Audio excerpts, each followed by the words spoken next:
In today's video, I'm going to be showing you how to create a horizontal line arrangement with some gorgeous summer flowers. If this is something that you would like to learn, then you need to keep watching today's tutorial. Welcome back to another tutorial. It's lovely to see you once again. Now today I'm going to do a design that I would class as a horizontal arrangement because I'm coming out to the side.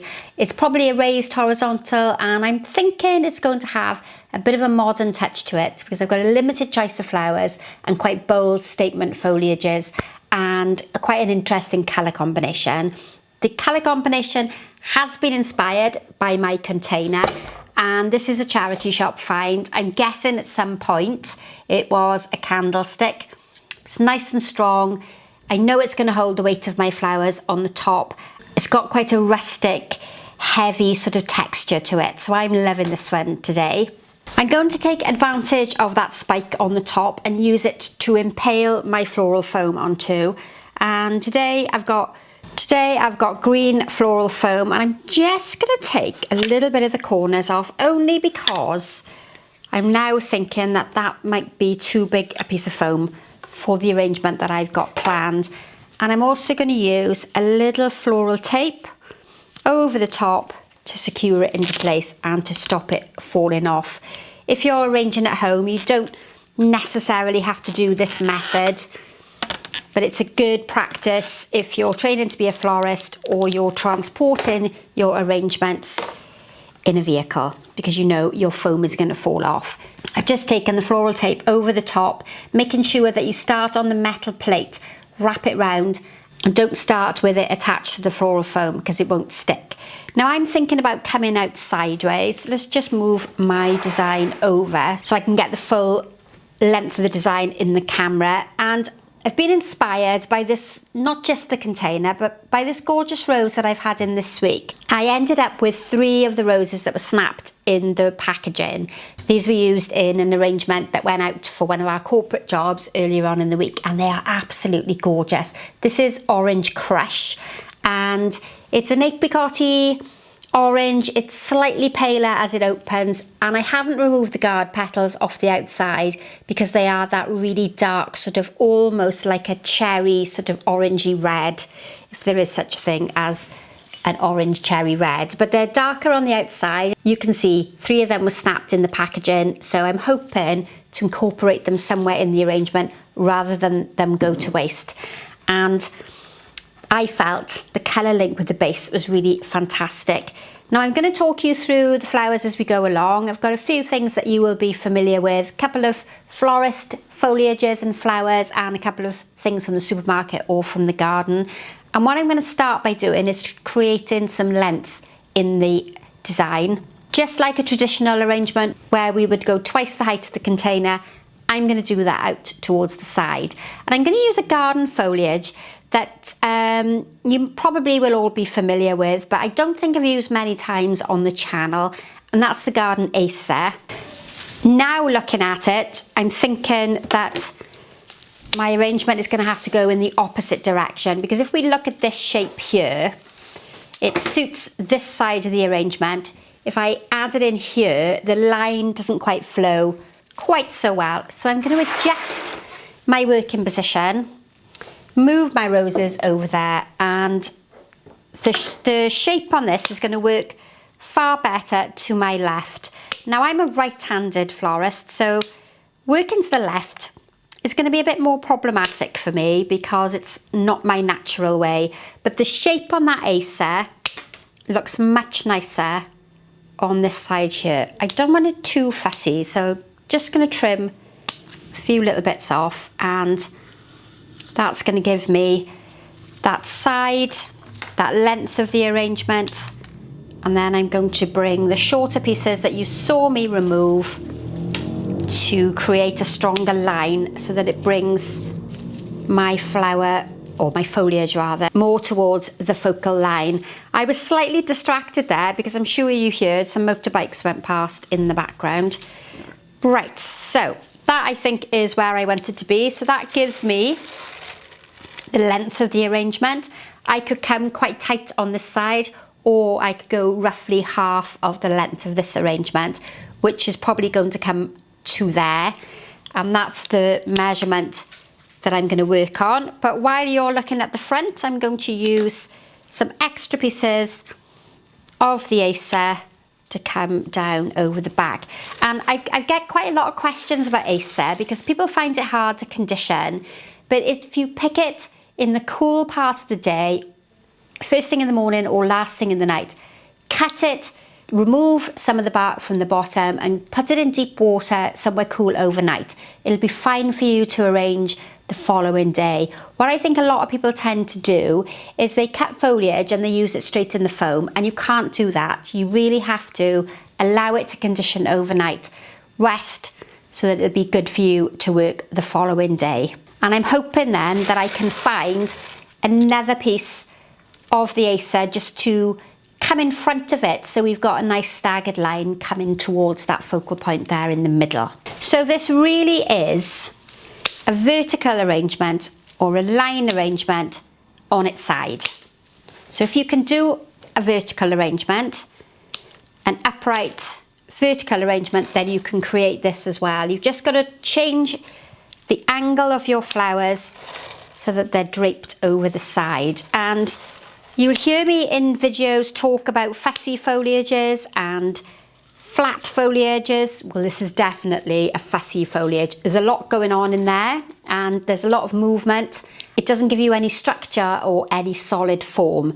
But to get that, I'm going to add in some straight pieces of cordyline. So this is from a shrub from the garden, and that's going to give me some contrast and a much stronger form and help strengthen the line. Now, I don't always mix together something that's quite busy and something that's a bit more bold, but I'm going for it today. I think it's going to look really quite attractive, and the colour of these leaves is just perfect alongside my container. So what this is doing is it's drawing your eye there into the centre, almost like imaginary lines. They're like arrowheads pointing you in this direction to where my dominant focal point is going to be.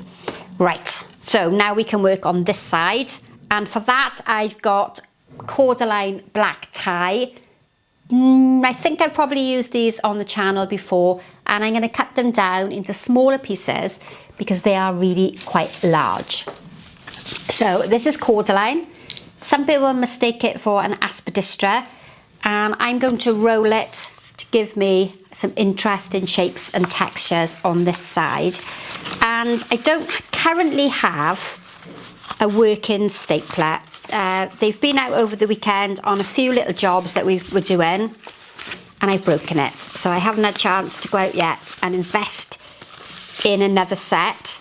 So what I'm going to do is roll them over, and I'm hoping, so I've just taken it into a few different rolls over the top and then round at the bottom.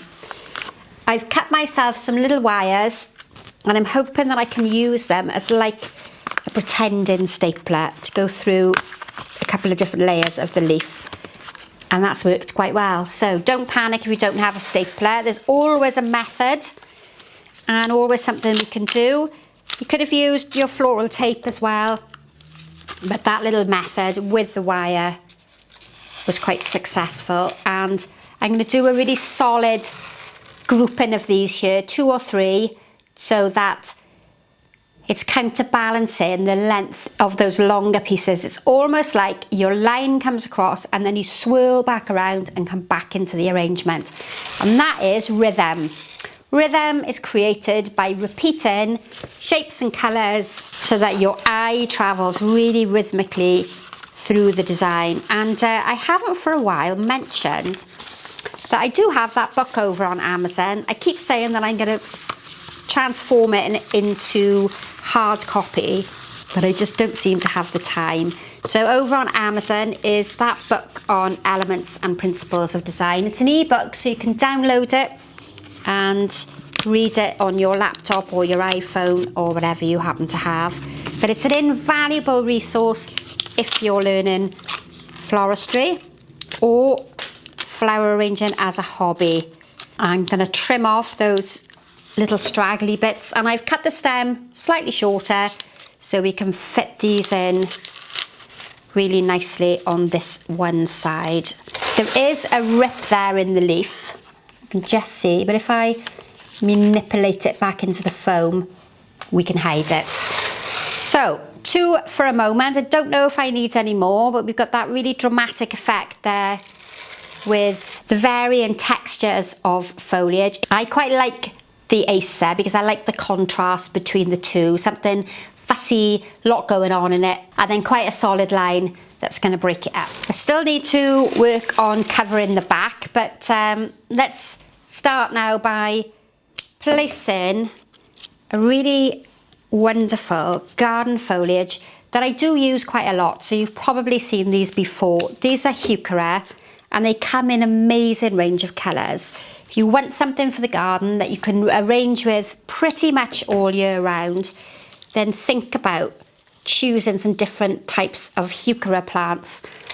And I've done a cluster there. Look at that texture and colour alongside the bark. It's just amazing.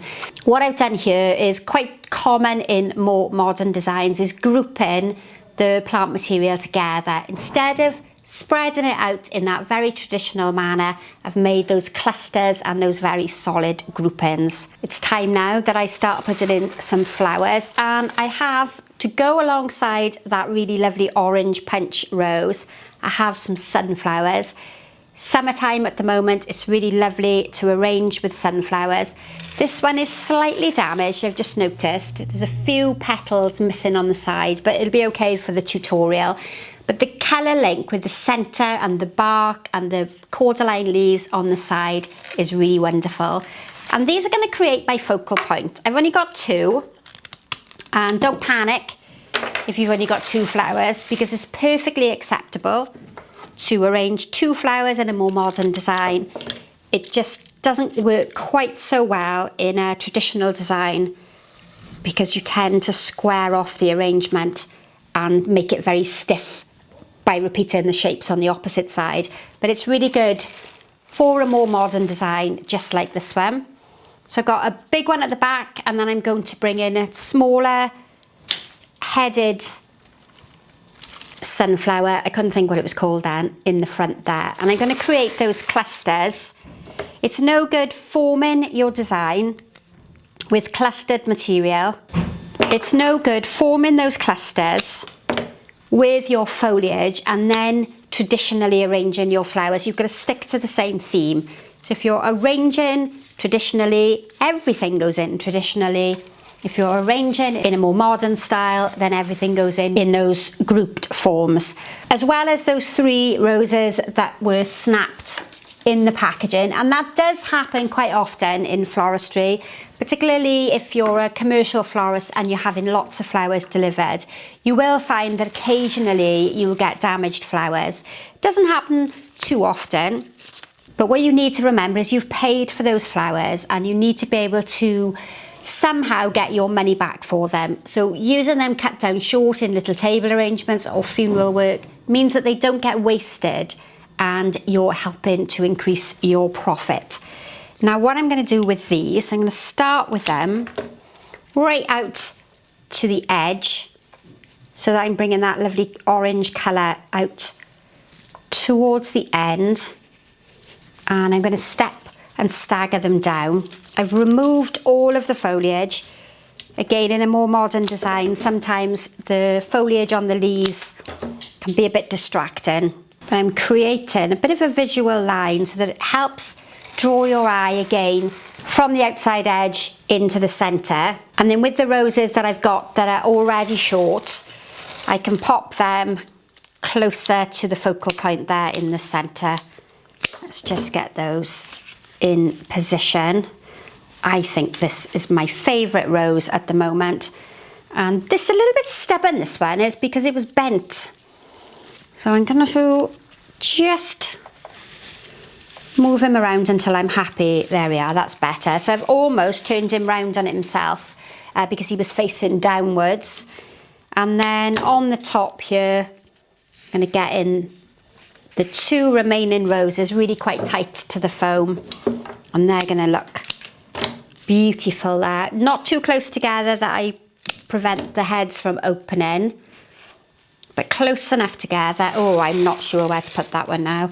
Close enough together that we get that solid block of colour, and far enough apart that I leave enough space for them to open up, because this is quite a blousy rose. It is going to open up really nicely. So I just moved this one back a little so that I can fit in the bigger rose in the centre, and isn't that lovely? So we have that stepped line that brings your eye towards those big yellow sunflowers there in the middle, which are a really lovely focal point. And now it's just a case of filling in the back and adding a bit of texture and colour in this gap here, because from the top looking down you can still see the floral foam. And for that I'm going to introduce the Hypericum berry. Again, I've removed all of the greenery off it. When it's quite warm, it is supposedly the summer, when it is quite warm, the Hypericum foliage tends to look a bit scruffy and dries out quite quickly. So grouping this in the middle helps to create a more solid focal point. And this one had snapped off the top again, so I've kept this in a small little piece of foam to keep it alive, and that will help create some recession, which means your eye is being drawn down into the middle and it gives the arrangement depth. Now if we look at it from the side, we've got a front and a back, we've got a length, and we've got what would be the width of the arrangement. It's just my position is on its side. So I've got a really good example of an arrangement, and all I need to do now is fill in a little bit of foam here at the front and that area at the back. Now I did put my foam directly on that little candle cap spike at the top, so I do have some water leaking out from the floral foam.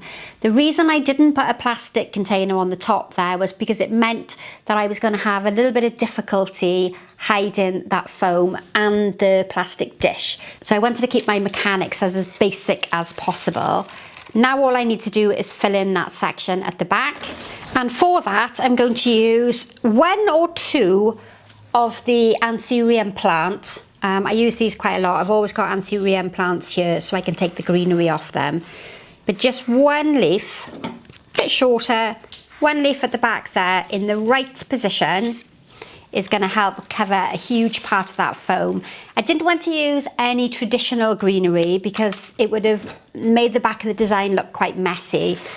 So 2 of those there are going to work really well. And I've got 1 more of the red heuchera, which is I'm going to squeeze in from the top so that it helps cover that top bit of floral foam. And as I turned it round, I could just see some really small bits of foam right in the centre there. So a couple of short pieces of the acer are going to do a good job there on hiding my floral foam. Now I've been desperate to use this container because I bought it a little while ago, and I'm really pleased with the way that's turned out. Even though it's a fairly rustic design, it would look wonderful in quite a modern location. Imagine that in a modern art gallery or a beautiful hairdresser sitting on the reception desk. I think anybody would be delighted to receive that. Now don't forget, if you haven't already subscribed to the channel, then please do so. Bring all your friends along. Hit that notification bell to be told every time I upload a new tutorial, and like and share with your friends. If you've got any questions, pop them in the comment box at the end, and I look forward to seeing you for the next video. If you've got any requests, let me know, but I'll see you very soon. Thanks for watching, and goodbye for now.